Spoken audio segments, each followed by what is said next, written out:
Bueno, muy bien chicos, ¿me escuchan por ahí? Buenos días a todos. Bueno, muy bien, el día de hoy pues comenzamos con las presentaciones de contenido, le llamo yo, ¿va? Muchos le llaman presentaciones, pero realmente son eh, presentaciones de contenido.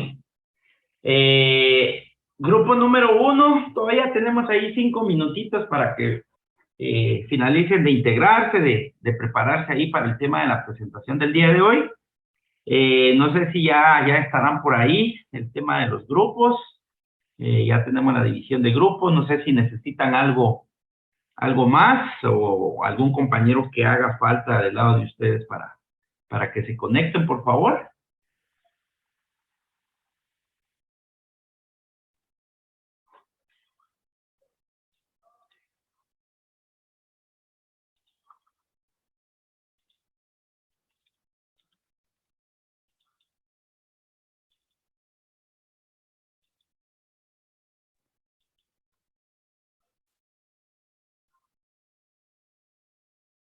Muy bien, el día de hoy presenta Michael Giovanni, Samuel Estuardo, Walter Roberto, Cristian José y Yandy José. Por favor, para ahí a ver si ya están preparados, si fueran tan amables. Buenos días, Yandy. Buenos días, ingeniero. Muy bien, perfecto. Daremos 4 minutitos más, a las 11:10 comenzamos, por favor, y sean bienvenidos todos. Muchas gracias.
Muy bien, jóvenes, muchas gracias. Ahí pueden comenzar, por favor.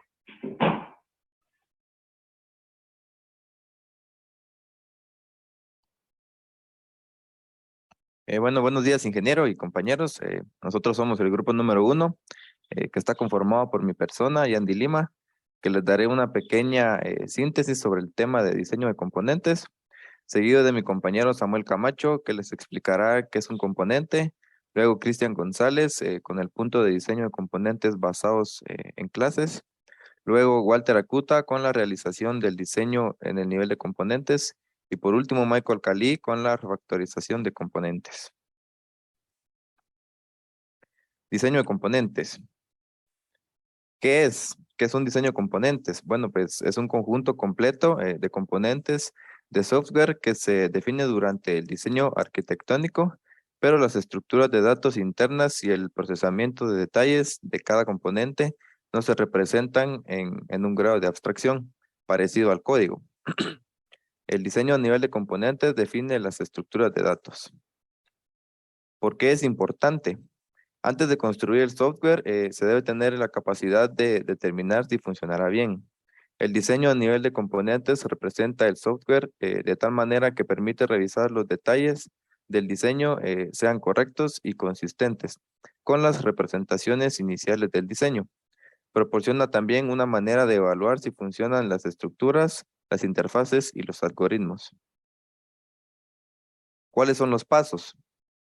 Las representaciones a nivel de diseño de datos, arquitectura e interfaz representan la base del diseño a nivel de componentes. La definición de clase o la narrativa de procesamiento de cada componente se traduce en un diseño detallado que usa diagramas o formas de texto que especifican estructuras de datos internas. Detalle de la interfaz local y lógica de procesamiento. La notación de diseño abarca diagramas UML y representaciones complementarias. El diseño procedimental se especifica mediante un conjunto de construcciones de programación estructurada. ¿Cuál es el producto obtenido? El diseño de cada componente, representado en una notación gráfica, tabular o textual, es el principal producto de trabajo creado durante el diseño a nivel de componentes. ¿Cómo puedo estar seguro de que lo he hecho correctamente? Se realiza un recorrido o una inspección del diseño. Este se examina para determinar si las estructuras de datos, las interfaces, las secuencias y condiciones lógicas son correctas, y para ver si arrojan los datos apropiados o la transformación de control asignada al componente durante las primeras etapas del diseño.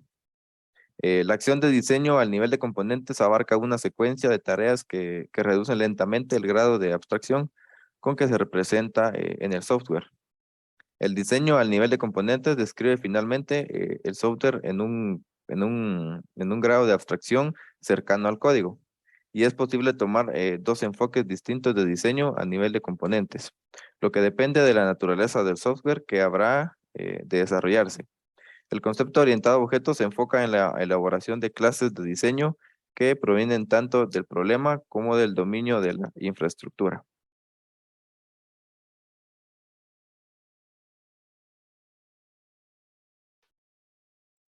Bien, continuando con el tema, pues tenemos lo que es un componente. Y podemos ver que en términos generales un componente es un bloque de construcción modular para el software de cómputo. Pero en sí existen diferentes, tres tipos de conceptos más, que es lo que dice que el verdadero significado del componente varía dependiendo del punto de vista del ingeniero que lo está utilizando. Si podemos observar en la siguiente diapositiva, es lo que es el primer concepto, que es orientado a objetos. Y en este contexto de la ingeniería de software orientado a objetos, un componente contiene un conjunto de clases que colabora entre sí. Cada clase de un componente se ha elaborado completamente para incluir todos los atributos y las operaciones relevantes para su implementación. Podemos decir que también como parte de la elaboración del diseño, también se deben definir todas las interfaces, que son mensajes, que permiten que las clases se comuniquen y colaboren con otras clases de diseño. Para lograrlo, el diseñador empieza con el modelo de análisis y elabora clases de análisis en el caso de componentes que se relacionan en el dominio del problema. También lo que son clases de infraestructura, perdón, y en el caso de componentes que se proporcionan servicios de soporte para el dominio del problema. El segundo concepto que logramos observar en la segunda diapositiva es el concepto convencional. Acá es un componente, es un elemento funcional de un programa que incorpora la lógica del procesamiento, las estructuras internas de los datos necesarios para implementar dicha lógica y una interfaz que permite la invocación del componente y el paso de los datos. Que permita la invocación del componente de los datos. Un componente convencional también denominado módulo que reside dentro de la arquitectura del software y representa uno de los tres papeles importantes que son los que tenemos acá en la diapositiva, y el primero sería como componente de control.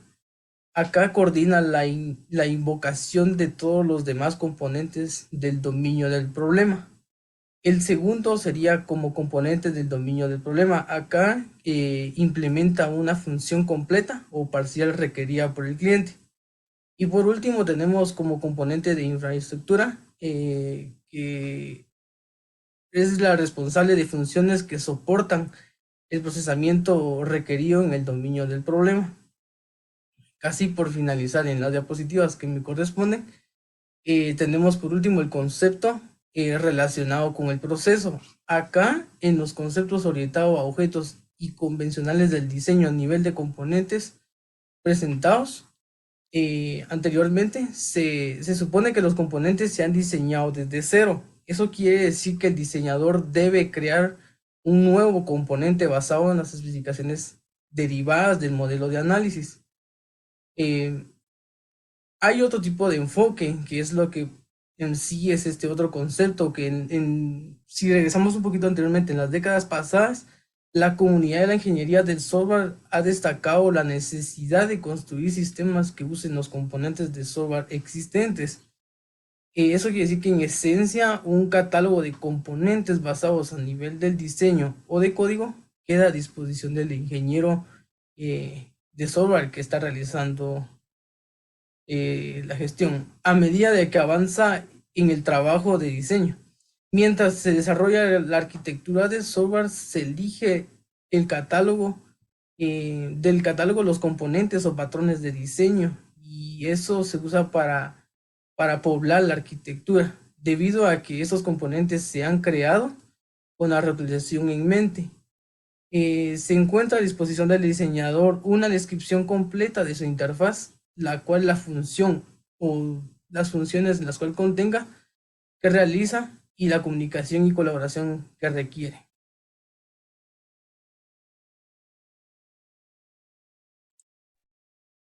Proseguimos con lo que es el diseño de componentes basados en clases. En este caso, comenzamos con los principios básicos del diseño. El diseño a nivel de componentes se concentra en la elaboración de clases de análisis. En este caso son clases específicas del dominio del tema. Y la definición y la afinación de las clases de la infraestructura. La descripción detallada de los atributos, las operaciones y las interfaces empleados por estas clases representa el detalle de diseño requerido como precursor de la actividad de construcción. Existen algunos principios de diseño aplicables a nivel de componentes y se han adoptado ampliamente cuando se aplica ingeniería de software en este rubro, en ingeniería de software orientada a objetos. La motivación elemental para la aplicación de estos principios es crear diseños que sean más sensibles al cambio. Es decir, estos van a reducir la propagación de efectos secundarios cuando ocurren dichos cambios. Asimismo, estos principios suelen usarse para guiar al diseñador a medida que diseña o desarrolla un componente de software. El primero es el principio abierto-cerrado, PAC, por sus siglas.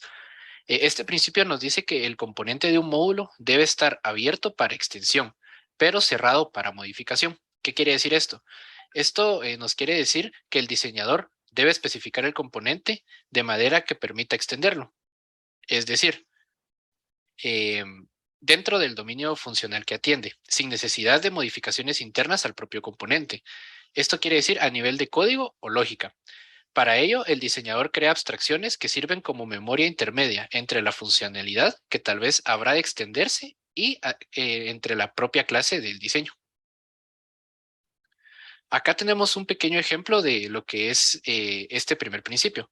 Vamos a suponer que tenemos una función que se llama hogar seguro. En este caso, se hace uso de la clase detector que podemos observar. Esta clase debe revisar el estatus de cada tipo de sensor de seguridad. Es muy posible que con el tiempo esta función se vaya utilizando y aumente el número de sensores y asimismo los tipos de sensores de seguridad. Si la lógica de procesamiento interno de esta función no está implementada como una secuencia de construcciones, en este caso podrían ser estructuras if-else, donde cada una atiende un tipo de sensor diferente, la adición de un nuevo tipo de sensor requerirá lógica de procesamiento interno adicional, es decir, podemos agregar más estructuras. Esto claramente es una violación del principio PAC. Una manera de cumplir con este principio es, en el caso de la clase detector, la interfaz del sensor presenta una vista consistente de sensores para el componente detector. De esta forma, si se agrega un nuevo tipo de sensor, no se requieren cambios en la clase detector, que es nuestro componente, por lo que se va a preservar este primer principio. Proseguimos con el principio de sustitución de Liskov, o por sus siglas PSL. Este principio nos dice que debe tenerse la opción de sustituir las subclases con sus clases principales. ¿Esto qué significa? Este principio sugiere que un componente que use una clase principal debe seguir funcionando apropiadamente, si en cambio se pasa al componente de una clase derivada. El PSL exige que cualquier clase derivada de una clase principal se agregue a cualquier contrato implícito entre la clase principal y los componentes que la usan.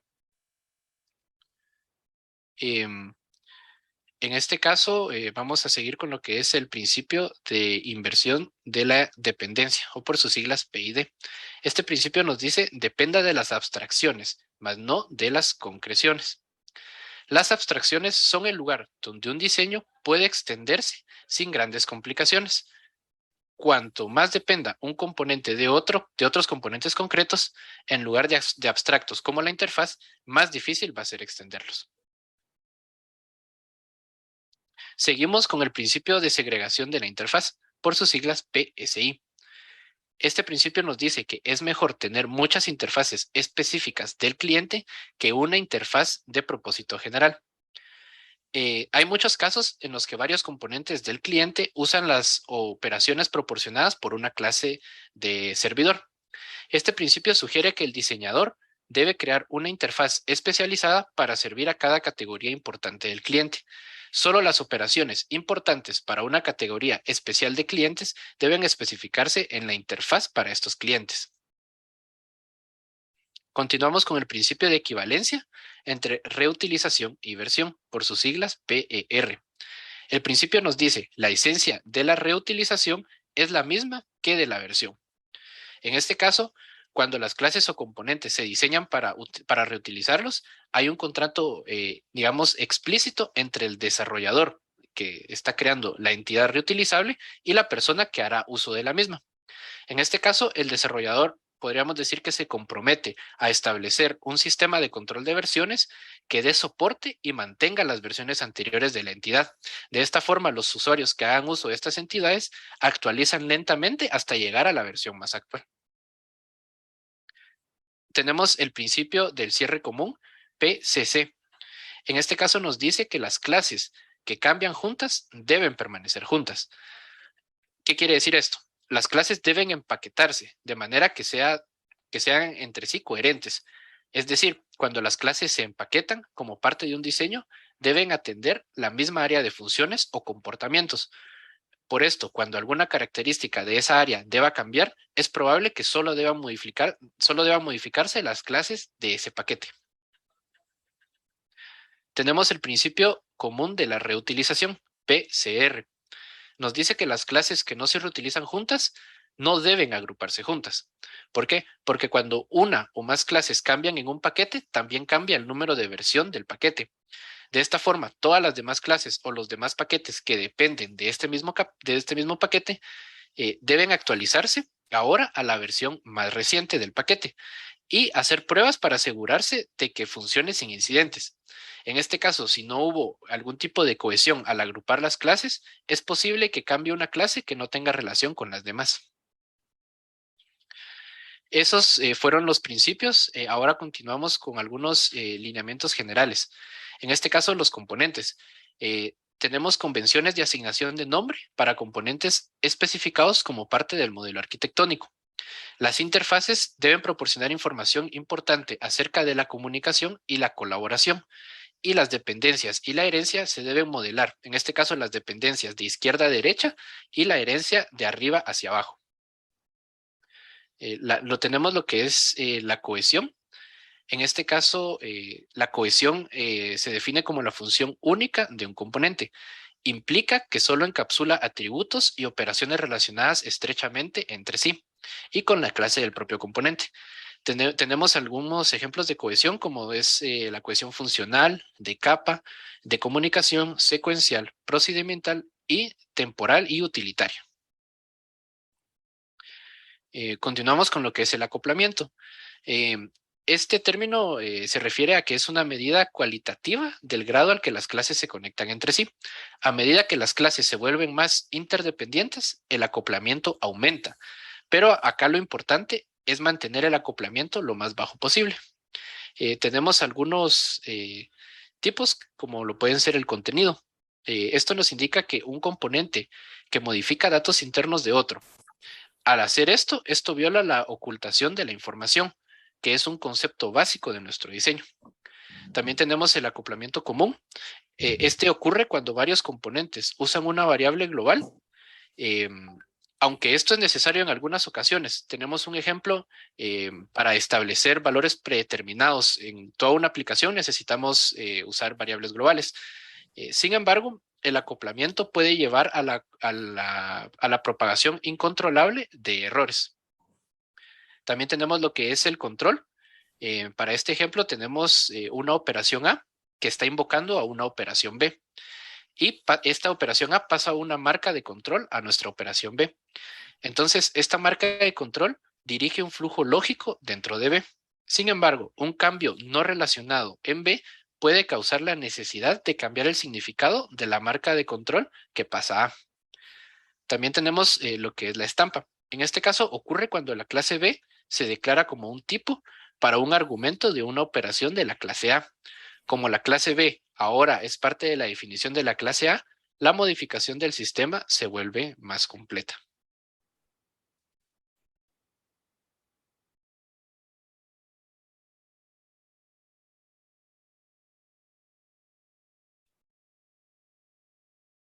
Compañero, perdone. Si gustan, ahí solo con un tema a nivel de lo que están presentando, pues para empezar, pues quiero felicitar a los primeros tres que ya hicieron su primera intervención. Y la verdad, chicos, de que el tema de las presentaciones de contenido suma varias características. Y una de las características muy importantes del por qué lo estoy manejando de esta manera es que ustedes como futuros analistas de sistemas, pues, en algún momento determinado, pues, tengan que presentar un contenido de análisis para un proyecto de tecnología o de sistemas como tal. Esa es la idea. La idea no es de que venga el alumno, agarre un contenido y lo lea, ¿verdad, chicos? Quiero felicitar al compañero antecesor, creo que fue Cristian González.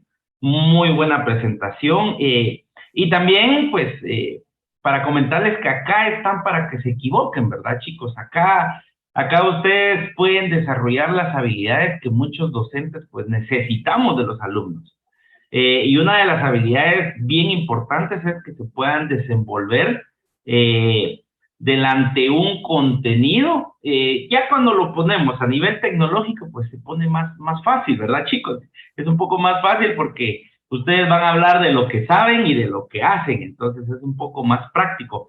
Sin embargo, pues Para este tema de las presentaciones se les compartió un Excel en la nube donde se les especificaba una rúbrica de evaluación y qué indicaciones de presentación pues iban a estar tomando en cuenta. Y para el primer grupo, como siempre, es un reto porque nos topamos con el tema del tiempo, ¿verdad, chicos? Y la verdad es de que lo van haciendo muy bien, felicitaciones hasta el momento. Para el grupo número 2, sí, por favor, ya la otra semana, pues vamos a elevar un poquito más del tema de exigencia a nivel de contenido, a nivel de ejemplos y también algo bien importante, me gusta calificar al alumno de la manera en cómo se desenvuelve, porque como les comento, leer es fácil, pero leer, interpretar, analizar y poder dar una descripción es donde se nos complica y eso es lo que yo quiero del alumno. Yo lo que quiero del alumno es que vaya teniendo ese desarrollo como tal, ¿verdad, chicos? Pero bueno, entonces vamos a salir de la sesión, por favor, porque ya se nos va a finalizar el tiempo. Vamos a salir de la sesión, vamos a esperar entre 5 o 10 minutos y nuevamente nos volvemos, se vuelve a presentar Walter Roberto, por favor. Entonces salimos de la sesión, nos volvemos a conectar y a las -20 continuamos, si fueran tan amables. Gracias.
Inge, disculpe.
Muy bien, jóvenes, podemos comenzar, por favor, si fueran tan amables. Listo, compañero.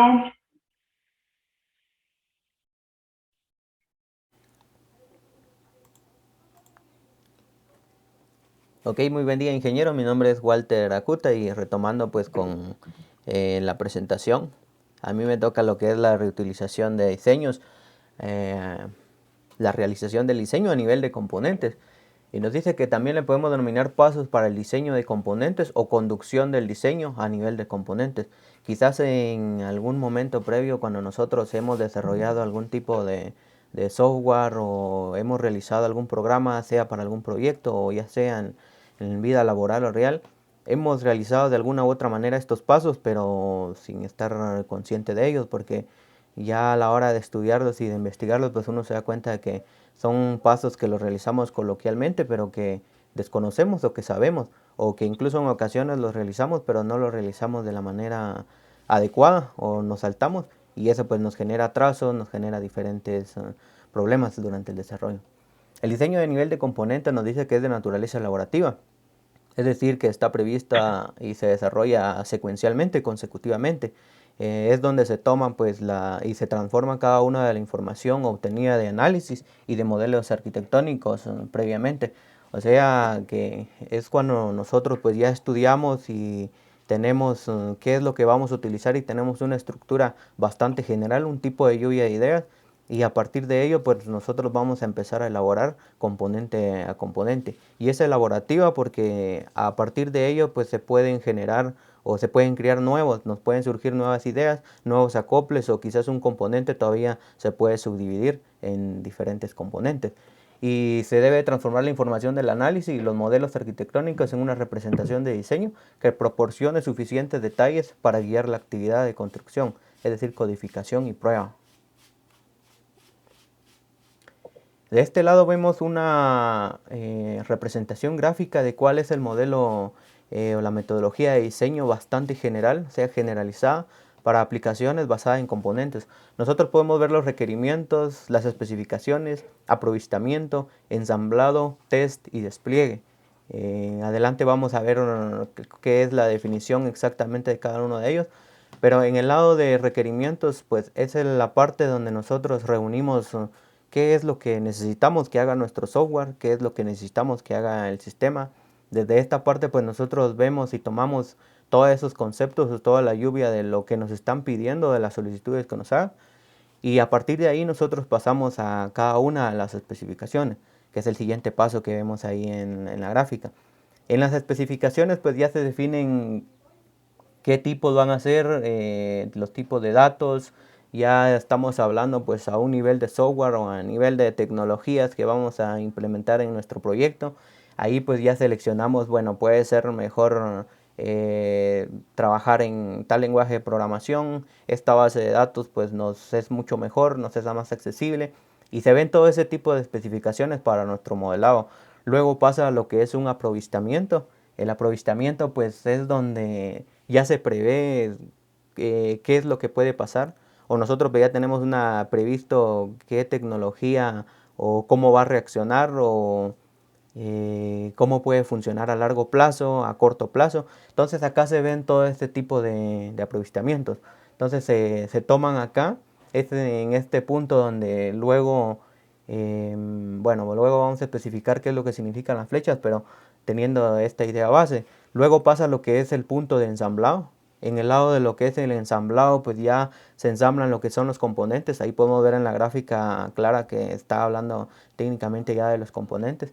Ya se ensamblan uno a otro. Esto ya con interfaces, con datos previstos previamente en las especificaciones, aprovistando cada uno en cómo es que iba a funcionar. Y luego pues pasa al siguiente paso, que es el test. En el test pues tenemos lo que es ya la prueba, no la implementación. La implementación ya lo vemos después en lo que es el despliegue. En el test pues realizamos las pruebas necesarias, y ahí podemos ver unas flechitas. Las flechitas que están de línea delgada pues son como tipo de pasos, cómo se mueve la información o cómo interactúa componente a componente en cada uno de los distintos pasos. Y las flechas grandes, pues hoy sí podemos hacer mención de ellas. Las flechas grandes pues son la secuencia en la que nosotros pues estamos manejando nuestro modelado. Luego pasamos del test a lo que es el despliegue. Ahí sí pues ya tenemos el despliegue puramente en el plano físico, que es donde nosotros vamos a realizar el proyecto. Supongamos es un sitio web, un proyecto web en hosting, o si sea algún proyecto de software, dependiendo dónde lo vamos a poner, en qué servidores. Y es la prueba en el mundo real. Lo que son las flechitas gruesas, nosotros las podemos ver que tienen ambos sentidos, son bidireccionales. Esto nos quiere decir que hay iteraciones, y como se mencionaba, que esto es, pues, se iba construyendo poco a poco. Puede resultar, igual las flechitas también pequeñas, como ven, tienen conexiones desde lo que es el test, regresan a modelos de caso de uso, a requerimientos, especificaciones, porque va iterando, y cada iteración pues puede ser distinta. Podemos encontrar y repetir los pasos. Esto con la idea y la previsión pues de mejorar y crear un diseño arquitectónico pues lo más esencial. Acá tenemos pues una descripción breve que hace más o menos referencia. El aspecto central del proceso de diseño de aplicaciones basado en componentes es la gestión de la funcionalidad a través de las especificaciones de las interfaces. Los bloques representan el conjunto de actividades que dan lugar a los resultados tangibles. Las flechas gruesas representan su secuencia y las flechas finas representan el flujo de elementos generados que transfieren la información entre ellas. Acá podemos ver pues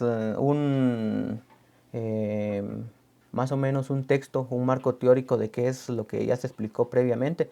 Dejamos pues también plasmado bastante texto, porque con los compañeros vimos y nos dimos cuenta que hay bastante contenido teórico que pues sí puede ser de bastante provecho para cada uno de nosotros. Entonces por eso tenemos acá esta diapositiva donde se pueden consultar tanto los requerimientos, especificaciones, aprovechamiento, el ensamblado, el test y el despliegue.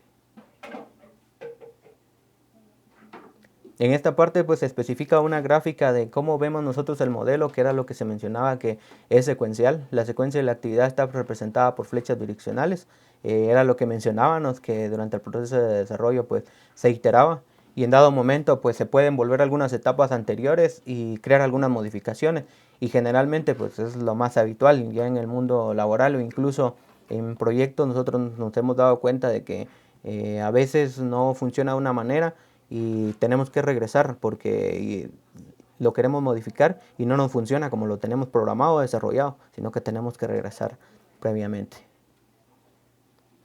Entonces los pasos y los siguientes pasos representan un conjunto de tareas típicas para el diseño a nivel de componentes cuando se aplican a un sistema orientado a objetos. Es importante que acá pues estamos trabajando y maquinando, o sea, todo eso se está modelando en un tema orientado a objetos, y se manejó y se trabaja orientado a objetos porque realmente es lo que domina y lo que actualmente más se trabaja. Claro que hay algunos otros más entornos o estructuras de trabajo.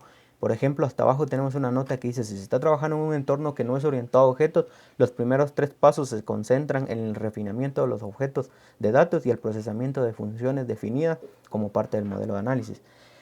Pero vamos a pasar entonces, estos pasos que tenemos acá son en resumen 7 pasos y un tercero que se puede subdividir. Vamos a pasar a la siguiente diapositiva y vamos a ir ejemplificando de una vez.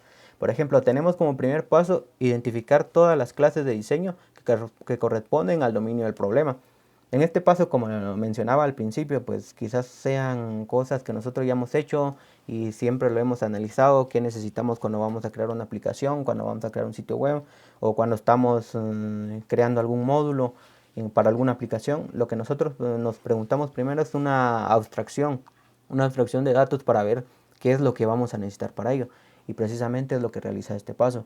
En el segundo paso dice identificar todas las clases de diseño que corresponden al dominio de la infraestructura. Es decir, nosotros aquí vemos todas las clases ya en general que van a cubrir todo nuestro proyecto. Como dice acá, esta clase generalmente no se realiza, pero sí es bastante bueno el realizarlo. Por ejemplo, cuando se realiza ya un programa bastante complejo y grande, quizás solo se tenga una vaga idea. Bueno, vamos a instalar algún módulo y después lo vamos a rellenar, pero solo se queda en el aire, y pues un analista o un análisis previo o más adelante nos daría problemas para ver en dónde realmente nosotros necesitamos este punto. Entonces en este punto es más generalizado y se realiza pues ya a nivel de dominio de la infraestructura, o sea, es decir, todo. En el tercer paso, pues se elaboran todas las clases de diseño que no se adquieren como componentes reutilizables. Esto quiere decir la elaboración que se describe de manera detallada todas las interfaces, los atributos y las operaciones necesarias para implementar la clase. Al realizar esta tarea debe tomarse en cuenta en el diseño de la heurística. Por ejemplo, la cohesión, el acoplamiento. La heurística, pues es un término que también la primera vez que lo escuché, pues yo no lo conocía, no lo tenía. La heurística hace referencia a un adjetivo propio, califica a un objeto y le da pues características propias. Y aquí lo menciona como la cohesión y el acoplamiento, que fueron definiciones que ya pues el compañero anterior las definió. Tenemos en el tercer paso que se subdivide. El tercer paso en el 3.1 tenemos especificar los mensajes de cuando las clases o los componentes se colaboran. Esto pues es tener un tipo de diagrama o tener bien claro, ya sea, bueno, generalmente se recomienda el diagramas UML o de pseudocódigo, pero tener bien especificado cómo va a ser el tipo de comunicación que van a tener los distintos componentes, cómo se van a comunicar, cómo se van a llamar uno entre otro. En el paso 3.2 tenemos la identificación de las interfaces apropiadas para cada componente. Acá nosotros pues se definen cada una de las operaciones que va a realizar cada uno de los propios componentes, o sea que es decir, cómo va a trabajar internamente, cuál va a ser los datos, los procesos que va a manejar, los tipos y todo ello. En el paso 3.3 tenemos la elaboración de atributos y definir los tipos y las estructuras de datos necesarias para implementarlos. Aquí pues ya está hablando pues en general de estructuras que describen atributos que se definen en un contexto del lenguaje de programación que habrá de usarse para implementación. Generalmente para estos tipos se utilizan lo que es el UML, el lenguaje unificado de modelado, y se definen pues atributos así bastante generalizados. Es decir, por ejemplo, eh, a una persona, a un programador, un diseñador que vea la expresión y la puede convertir a, que digamos, a programación, sin importar cuál sea el tipo de programa que esté utilizando, esté trabajando en Java, esté trabajando en Python, esté trabajando en un lenguaje para la web. Es bastante comprensible. Acá vemos un pequeño ejemplo donde nos dice cómo debe ser más o menos la estructura, un tipo de nombre, el tipo de expresión, el valor inicial, y ya pasado ese más a pseudocódigo más entendido, tenemos que hacer referencia a un tipo de peso de papel.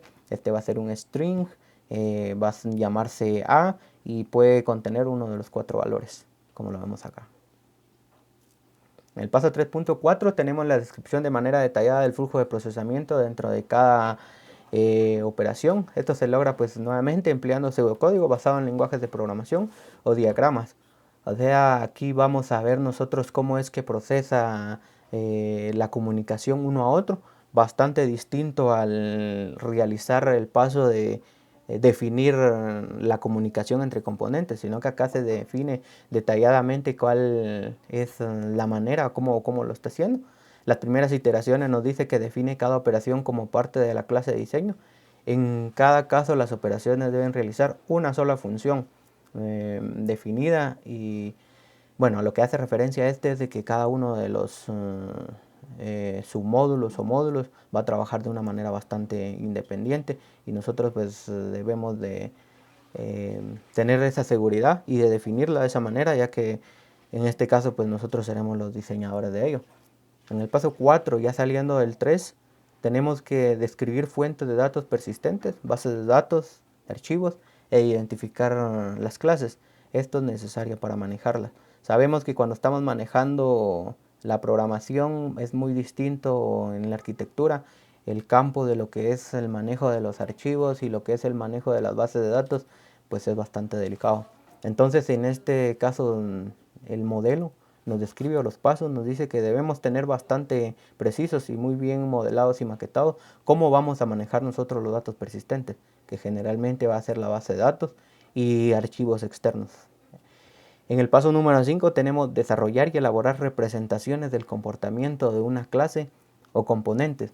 Acá pues nuevamente podemos hacer uso generalmente de lo que es en todo caso tipo de mapas conceptuales, diagramas UML, de cómo vamos nosotros a ver cuál va a ser el comportamiento de una clase o componente a la hora tanto de que es llamada, tanto de que está devolviendo mensajes o que está interactuando una con otra, o si de repente alguna clase pues no tiene ninguna otra función más que solo alojar o más que solo llamar. Entonces acá en esta parte nos dice que en el punto 5 que nosotros debemos de tener bien desarrollado y bien elaborado esas representaciones. En el punto 6 tenemos la elaboración de diagramas de despliegue para proporcionar un detalle de la implementación. Aquí pues ya estamos hablando de cómo es que se va a comportar cada elemento, cada componente creado, ya en un plano real. Es como el que teníamos, no tanto bueno, un poco entre el despliegue y un poco en lo que es el test. Reúne esas dos partes porque se realiza un tipo de prueba tanto a nivel local o dentro virtual como se esté realizando la prueba para ver cómo es que va a funcionar, pero todo ello en un nivel así bastante descriptivo, un nivel descriptivo que luego a la hora de consultar pues nosotros sepamos, esto se debe conectar de esta manera, esto se relaciona con esta otra manera, el despliegue de esto me ejecuta esto, me funciona, para tener un maquetado y una idea o un mapa bastante estructurado de cómo está realizado pues el diseño, nuestro diseño arquitectónico. Y en el paso número 7 tenemos que debemos factorizar todas las representaciones del diseño a nivel de componentes y siempre se deben considerar alternativas.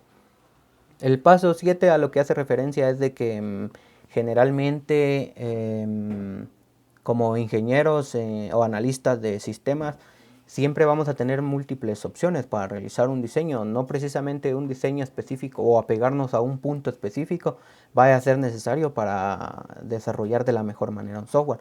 Tenemos múltiples alternativas, al igual que diversidad de herramientas para tratarlo, y como analistas pues debemos de tomar la mejor, y en todo caso pues realizar modelos, que es lo del punto anterior y puntos anteriores, realizar modelos de cuál es la mejor implementación para tener los mejores resultados. Este modelo funciona, pero qué tal si este otro, y este otro puede tener ventajas con esto otro y lo otro, interactuar. Entonces eso es a lo que se refiere la factorización o el factorizar todas las representaciones para obtener mejores resultados.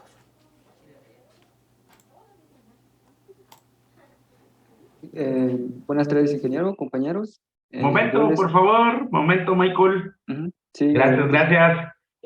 Únicamente quiero felicitar a Walter Roberto. Muy buena presentación. Esa es la idea. Miren, jóvenes, la idea es de que ustedes pues tomen esa confianza de desenvolverse. Muy buena presentación, estuvo muy descriptivo.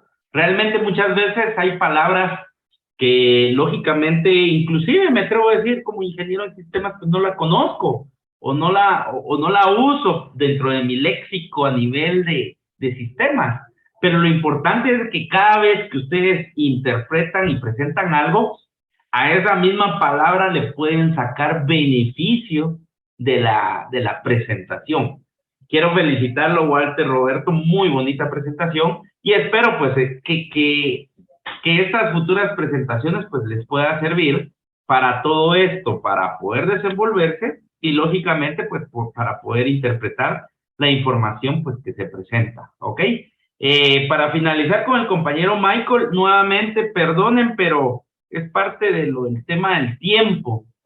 Ya solamente tenemos 6 minutos para poder presentar en relación al Zoom, no en relación al tiempo que ustedes tienen asignados, porque cada grupo tiene sus 2 horas. Ustedes la van a tomar como ustedes más les convenga, ¿verdad? Para tema de ejemplificar, para tema de presentar, etcétera, etcétera. Cada grupo pues puede manejar sus tiempos.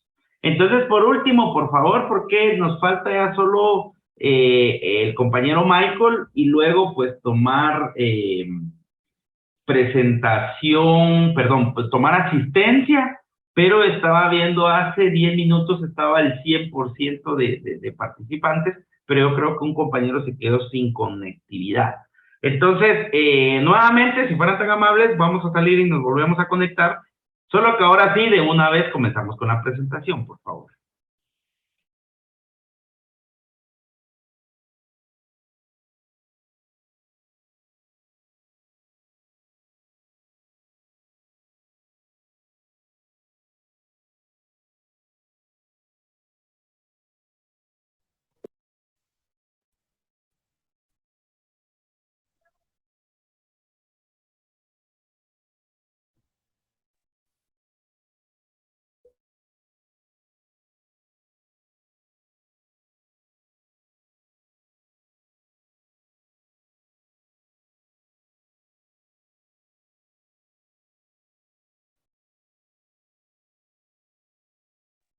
Muy bien, perfecto. ¿Está bien? ¿Para qué me está sirviendo todo esto? Para ver si están despiertos. Para ver si están despiertos. Bueno, muy bien. Y ahí se terminan de conectar los demás compañeros. Bueno, para los que están en el curso de redes 1, a las 2 de la tarde, por favor, se van a conectar para el tema de su primera evaluación. O mejor dicho, su primer examen parcial. Ojo, con cámaras abiertas, por favor, si fueran tan amables. Bueno.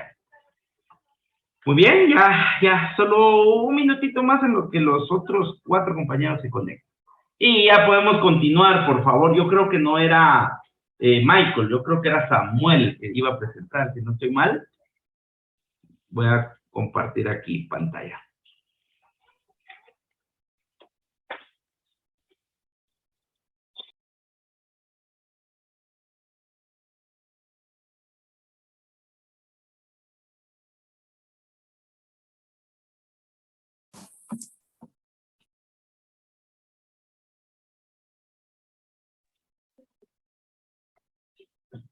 Muy bien, puede continuar, compañero, por favor. Gracias, Inge. Bueno, buenas tardes de nuevo, ingeniero y compañeros. A mí me toca hablarles sobre la refactorización de componentes, que también se le conoce como reestructuración de componentes. Entonces, voy a comenzar con la definición de refactorización y voy a leer este concepto que tenemos acá y después les voy a hablar un poquito sobre esto. Entonces nos dice que la refactorización se ejecuta para mejorar aspectos no funcionales de un programa o software, para mejorarlo, optimizarlo, facilitar el mantenimiento y escalabilidad. Esto sin agregar ni quitar ninguna funcionalidad para el usuario final. Aquí, por ejemplo, si hablamos de refactorización por ejemplo, de código fuente, es prácticamente limpiar el código, mejorarlo visualmente, para quitar redundancia, si es que nuestro código tiene redundancia, y también para que se vea mejor, más entendible, por ejemplo, porque siempre, prácticamente, nuestro código no lo vamos a leer solo nosotros, también lo van a leer otras personas. Entonces, la refactorización nos permite hacer esto, mejorar aspectos no funcionales. También puedo decir que la refactorización es mejorar, es editar y simplificar implementaciones ya existentes. Algo muy importante acá que podemos ver en el concepto que tenemos acá en la diapositiva es que menciona que es para mejorar aspectos no funcionales. Podemos decir para mejorar el diseño, para mejorar cómo está estructurado, por ejemplo, si hablamos de una página o una aplicación web, para mejorar la estructura de nuestra página web, con el fin de poder optimizarlo, facilitar el mantenimiento que vamos a realizar en el futuro. También algo muy importante que nos dice el concepto en la parte final es que esto sin agregar ni quitar ninguna funcionalidad para el usuario. Por ejemplo, en una aplicación web, al realizar refactorización, no podemos cambiar una funcionalidad. Por ejemplo, si en la página web tenemos un apartado para registrarse, o tal vez en otra parte tenemos algún cálculo matemático, entonces no podemos cambiar esa funcionalidad que ya tiene la página. También algo muy importante es la forma en que cómo podemos hacer la refactorización. Por ejemplo, siempre tomando el ejemplo de la página web o la aplicación web, si refactorizamos el código fuente, es recomendable hacerlo por partes. Esto nos permite que al hacerlo por partes, mientras estamos mejorando o editando una cierta parte, un cierto módulo, y si se llegara a presentar algún error, entonces al realizarlo por partes nos permite poder identificar fácilmente en qué parte o cuál fue la parte que estábamos modificando cuando surgió el error. Entonces, al hacerlo por partes nos permite identificar fácilmente el error y poder corregirlo. También al hacerlo por parte debemos realizar varias pruebas, también depuraciones, para poder ver si surge algún error y poder solucionarlo de la mejor de la mejor forma y lo más rápido posible. Entonces, en la siguiente diapositiva tenemos algunos tipos de refactorizaciones. Tenemos la refactorización de código fuente. El concepto nos dice que al entrar a la etapa de refactorización, para depurar el código fuente del sistema de manera que sea comprensible por cualquiera que desarrolle sobre el mismo lenguaje utilizado. Esto mejorará la calidad del código a tal punto que podrá ser utilizado sin problemas ni contratiempos para resolver problemas similares en proyectos futuros. Como les mencionaba anteriormente, al refactorizar el código fuente, podemos mejorar el código, podemos hacer que nuestro código sea más entendible, porque no solo nosotros vamos a ver el código, sino que varias personas van a poder leer nuestro código y van a poder entenderlo. Entonces, como les mencionaba anteriormente, refactorizar es mejorar funcionalidades, mejorar aspectos no funcionales, sea el diseño. Y siempre debe ser importante no tocar la parte de las funcionalidades. Creo que la idea principal es hacer mejoras, pero que el usuario final no se dé cuenta que se hicieron modificaciones. También en la siguiente diapositiva tenemos la refactorización de base de datos y nos dice que la refactorización de base de datos es un cambio simple en un esquema de base de datos que mejora su diseño al tiempo que conserva su semántica de comportamiento informativa, o sea, el significado de cada instrucción que nosotros le damos. La refactorización de la base de datos no cambia la forma en que se implementan o utilizan los datos, no corrige errores ni agrega nuevas funciones.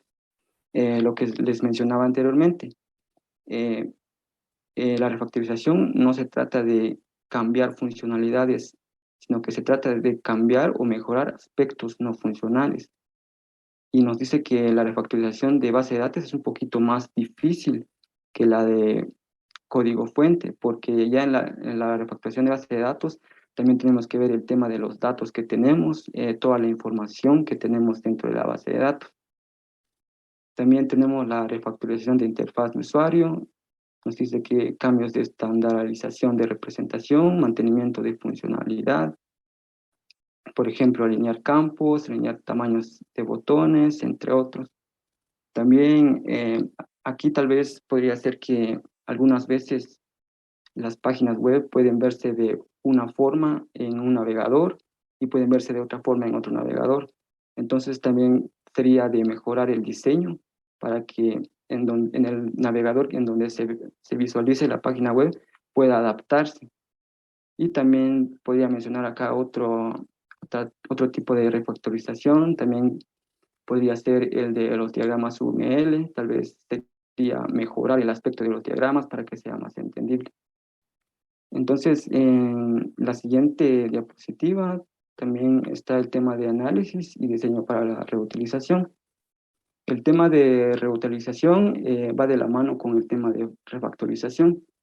Nos dice que el modelo de análisis se analiza, valga la redundancia, para determinar aquellos elementos del modelo que apuntan hacia componentes reutilizables existentes. El problema es extraer información a partir del modelo de requisitos en una forma que conduzca a la concordancia de especificaciones. Aquí, por ejemplo, podemos mencionar que al hacer refactorización, por ejemplo, de alguna función o de alguna clase, podemos reutilizar estas clases o estas funciones en otra parte del proyecto. Entonces, a veces se vuelve difícil poder identificar qué componentes podemos reutilizar después. Entonces, podemos clasificarlos. En la siguiente diapositiva tenemos la clasificación. Nos dice que para poder clasificarlos, podemos ponerles un concepto, un contenido y un contexto. Ponerle un contexto a un componente es describir qué es lo que hace el componente. Pues colocarle en contenido es colocar ahí una pequeña descripción de cómo se construyó el concepto o el componente. Y por último tenemos el contexto, también especificar dónde se puede aplicar y de esta forma podemos identificar qué componentes podemos reutilizar. Entonces, eso sería todo, ingeniero, de mi parte. Muchas gracias. Muy bien, excelente, muy bien. Para el primer grupo, pues, como vulgarmente decimos, sacaron la tarea. Muy bien, excelente, compañeros. Bueno, eso es lo que al final, pues, yo espero y percibo de cada grupo, que tenga el propio interés de poder interpretar la información, lo vuelvo a repetir nuevamente, y que pues esto les vaya ayudando a tener esa confianza. Ustedes ya van llegando al límite a donde van a tener que llegar a proyectos de graduación, donde van a llegar a seminarios de tecnologías, y ahí pues la mayoría de cursos es para que ustedes pues se puedan expresar tecnológicamente de cómo nosotros podemos presentar un contenido, ¿ok? O un proyecto como tal, pues porque al final acá podemos decir que todo esto es un contenido, pero realmente es parte de tecnologías de información, y es lo que al final pues nosotros vamos a hacer como futuros ingenieros en sistemas. Muy bien, para finalizar, sí logramos cubrir el 100% de asistencia, chicos. Entonces no voy a pasar asistencia porque gracias a Dios pues todos están por acá presentes. Ya solo quiero compartirles, solo quiero ver por acá, les quiero compartir la carpeta donde me van a estar subiendo el contenido cada grupo, por favor. Me van a subir la presentación como se pidió en la división de grupo, la presentación en PowerPoint, ya como ustedes lo quieran ejemplificar y presentar el día que les toque la presentación de contenido, pues ya eso ya es indiferente para cada quien. Y lógicamente no es necesario que lo hagan solo en una presentación. Cada alumno pues puede hacer su propia presentación y puede ir presentando sus propias diapositivas. Ahora bien, lo importante acá, recordemos que tienen 2 horas de tiempo, o sea, sí tienen mucho tiempo como para poderlo hacer un poco más específica la presentación. Lógicamente, el primer grupo tuvo esa desventaja. Tuvo la desventaja en relación al tiempo. Ya a partir del grupo número 2 al 5, pues no digamos el 5, pues está bañado en tiempo para poder presentar, y así vamos a manejar segundo parcial y examen final, ¿ok? Ya después ya nos vamos a ir tirando y lanzando un poco más de ejemplos para poder yo fortalecer su contenido con ejemplos y que todo esto pues vaya caminando bastante bien. Bueno, muy bien, chicos, ahí les compartí esto es para todos los grupos, pero lo voy a estar compartiendo cada sábado, donde ustedes me van a ir subiendo su presentación que van realizando en cada sábado. Por favor, cada grupo, ahí ya tienen en esa división que yo les compartí, está el grupo del 1 al grupo 5, ya cada quien tiene su carpeta para poder subir la información. Bueno, muy bien, chicos, entonces eso es todo por hoy, que tengan buen provecho. Para los que están en redes 1, pues nos vemos a las 2 de la tarde, si fueran tan amables para su primer parcial. Muy bien, cuídense, chicos, y buen provecho. Ingeniero, ¿Sí a la orden? yo tenía una pregunta con nuestra exposición y nosotros somos del grupo 4. ¿Sí a la orden? Entonces, en los temas, estamos hablando, como estábamos hablando ahí, de arquitecturas móviles y de desarrollo para la movilidad. Sería, por ejemplo, la arquitectura que tiene Android, iOS y, por ejemplo, Windows Phone, podrían ser, ¿verdad? Muy bien, perfecto. Sí, se pueden basar a ese contenido. Y desarrollo para la movilidad sería, por ejemplo, para páginas web y para aplicaciones. Muy bien, chicos. Eso es lo que yo quiero. Miren que ustedes pues vayan desarrollando esa habilidad de presentación de contenido. Muy bien, perfecto. Sí, eso lo puede trabajar. Los temas así. Sí, correcto, compañera. Correcto. Muy bien. Gracias. Para servir. No, estamos todos al 100, compañero. Muchas gracias. Muy amables, chicos. Cuídense.